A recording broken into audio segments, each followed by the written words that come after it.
ಕೋಟ್ಯಾನುಕೋಟಿ ಹಣ ಇಲ್ಲ. ನಾನು ಒಬ್ಬ ಬಡ ಮಧ್ಯಮ ವ್ಯಕ್ತಿಯ ರೈತನ ಮಗ. ವಿಶೇಷವಾಗಿ ಇಡೀ ಚಿಕ್ಕಬಳ್ಳಾಪುರ ಜಿಲ್ಲೆಯಾದ್ಯಂತ ಬೇರೆ ಯಾರೋ ಹೆಂಗೋ ಗೊತ್ತಿಲ್ಲ ಸರ್, ನಾನು ಮಾತ್ರ ಬೆಳಗ್ಗೆ ಎದ್ದಾಗಲಿಂದ ರಾತ್ರಿ ಮಲಗೋವರೆಗೂ ಜನರ ಮಧ್ಯೆ ಇರ್ತೀನಿ, ಜನರಿಗೋಸ್ಕರ ಇರ್ತೀನಿ, ಜನರಿಗಾಗೇ ದುಡಿತೀನಿ. ಪ್ರತಿ ಹಳ್ಳಿಲಿ ಈಗ ನನಗೆ ಸುಮಾರು ಜನ ನನ್ನ ಹಿರಿಯರಾಗಿರ್ಬೋದು, ರೈತರಾಗಿರ್ಬೋದು, ಎಲ್ಲರೂ ಕೂಡ ನನಗೆ ಫೋನ್ ಮುಖಾಂತರ ಆಗಿರ್ಬೋದು ಹುಡ್ಕೊಂಡು ಬಂದು, ಅಣ್ಣ ನೀವು ಎಲೆಕ್ಷನ್ಗೆ ಈ ಸಲ ಖಂಡಿತ ನಿಲ್ಲೇಬೇಕು, ನಿಮ್ಮ ಜೊತೆ ನಾವಿರ್ತೀವಿ, ₹1 ಹಣ ಕೊಡಬೇಡಿ, ಪಂಚಾಯಿತಿಗಳು ನೋಡ್ಕೊತೀನಿ ಅಂತ ಕೆಲವ್ರು ಹೇಳ್ತಾರೆ, ಗ್ರಾಮಗಳು ನೋಡ್ಕೊತೀನಿ ಅಂತ ಕೆಲವ್ರು ಹೇಳ್ತಾರೆ, ₹1 ನೀವು ದುಡ್ಡು ಕೊಡಬೇಡಿ, ನೀವು ನಿಲ್ಲೇಬೇಕಂತ ಪ್ರತ್ಯೇಕವಾಗಿ ಒತ್ತಾಯ ಮಾಡ್ತಾಯಿದ್ದಾರೆ. ಅವರೆಲ್ಲರ ಆಶಯದಂತೆ ನಾನು ಖಂಡಿತವಾಗ್ಲೂ ಚುನಾವಣೆ ಸ್ಪರ್ಧೆಯಲ್ಲಿ ಇರ್ತೀನಿ. ಹಣ ನನಗೆ ಬೇಡ, ಜನರ ಗುಣ ಸಾಕು, ಜನರ ಆಶೀರ್ವಾದ ಸಾಕು ನನಗೆ. ಸರ್, ಏನು ಮೇ 1ನೇ ತಾರೀಕು ಕಾರ್ಮಿಕರ ಜಯಂತಿ ಅಂತ ನಮ್ಮ ಸರ್ಕಾರಗಳು ಘೋಷಣೆ ಮಾಡಿದೆ. ಅದರ ಅಂಗವಾಗಿ ಇವತ್ತಿನ ದಿನ ನಮ್ಮ ಸ್ನೇಹಿತರು ಆದಂಥ ಸುನೀಲ್ ಅವರು ಮತ್ತು ಮಂಜುನಾಥ್ ಅವರು ಮತ್ತು ಅವರ ತಂಡ, ಶಂಕರಪ್ಪ ಅವರ ತಂಡ, ಇವತ್ತಿನ ದಿನ ನಮ್ಮ 135ನೇ ಡಾಕ್ಟರ್ ಬಾಬಾ ಸಾಹೇಬ್ ಅಂಬೇಡ್ಕರ್ ಅವರ ಜಯಂತಿ ಹಾಗೂ ಕಾರ್ಮಿಕರ ದಿನಾಚರಣೆ ಜಯಂತಿಯನ್ನು ಇವತ್ತಿನ ದಿನ ನಮ್ಮ ಅಂಬೇಡ್ಕರ್ ಭವನದಲ್ಲಿ ಹಮ್ಮಿಕೊಂಡಿದ್ದಾರೆ.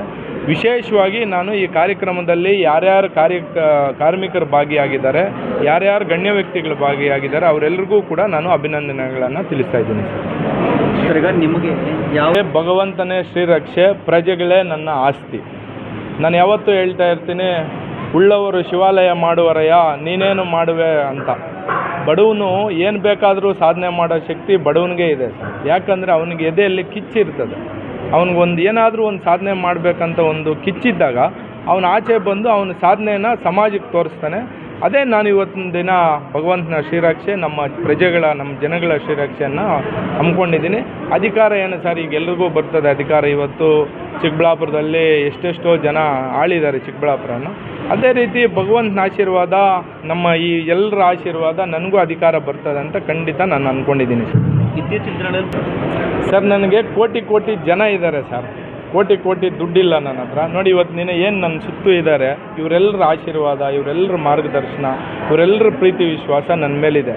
ದುಡ್ಡಿದ್ದೇ ರಾಜಕಾರಣ ಮಾಡಬೇಕಾಗಿದ್ದರೆ ಎಲ್ಲೋ ಒಂದು ಕುಗ್ರಾಮದಲ್ಲಿ ಹುಟ್ಟಿರ್ತಕ್ಕಂಥ ಹರೀಶ್ ರೆಡ್ಡಿ ಇವತ್ತು ಚಿಕ್ಕಬಳ್ಳಾಪುರ ಜಿಲ್ಲೆಯಾದ್ಯಂತ, ತಾಲೂಕಿನಾದ್ಯಂತ, ರಾಜ್ಯಾದ್ಯಂತ, ರಾಷ್ಟ್ರಾದ್ಯಂತ ಹೆಸರು ಮಾಡೋಕ್ಕಾಗ್ತಾ ಇರಲಿಲ್ಲ.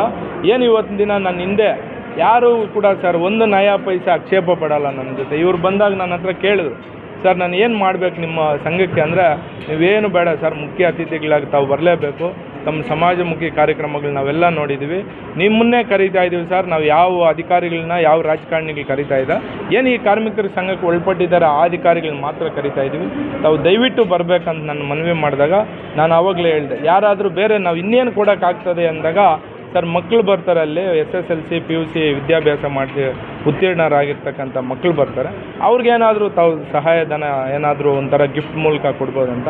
ಇವತ್ತಿನ ದಿನ ಎಲ್ಲಕ್ಕೂ ಮೂಲ ಹಣನೇ ಆಗಿರೋದ್ರಿಂದ ನನ್ನ ಕೈಯಲ್ಲಾದ ಮಾತ್ರ ನನ್ನ ಹತ್ರ ಎಷ್ಟಿರ್ತದೆ ಅಷ್ಟು ಹಣವನ್ನು ಆ ಪುಟಾಣಿ ಮಕ್ಕಳಿಗೆ ಕೊಟ್ಟಿದ್ದೀನಿ. ಆ ಮಕ್ಕಳ ಭವಿಷ್ಯ ಉಜ್ವಲವಾಗಿ ಬೆಳೀಲಿ, ನಮ್ಮ ರಾಜ್ಯ ರಾಷ್ಟ್ರ ಮಟ್ಟಕ್ಕೆ ಅವರ ಕೀರ್ತಿ ಘನತೆ ಹೆಚ್ಚಿಸಲಿ ಅಂತ ನಾನು ಇವತ್ತಿನ ದಿನ ಕೇಳ್ತೀನಿ ಸರ್. ಹತ್ರ 30 ಜನ ಮಕ್ಕಳಿಗೆ ಸ್ಕಾಲರ್ಶಿಪ್ಪನ್ನು ಕೊಟ್ಟಿದ್ದೀವಿ.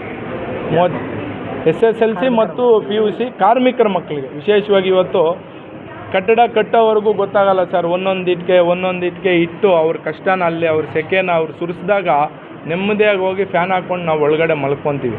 ಆ ಕಷ್ಟ ಕಾರ್ಮಿಕರಿಗೆ ಗೊತ್ತಿರ್ತದೆ. ಹಾಗಾಗಿ ಕಾರ್ಮಿಕರು ಕೂಡ ವಿಶೇಷವಾಗಿ ನಾನು ಧನ್ಯವಾದಗಳು ತಿಳಿಸ್ತಾ ಇದ್ದೀನಿ.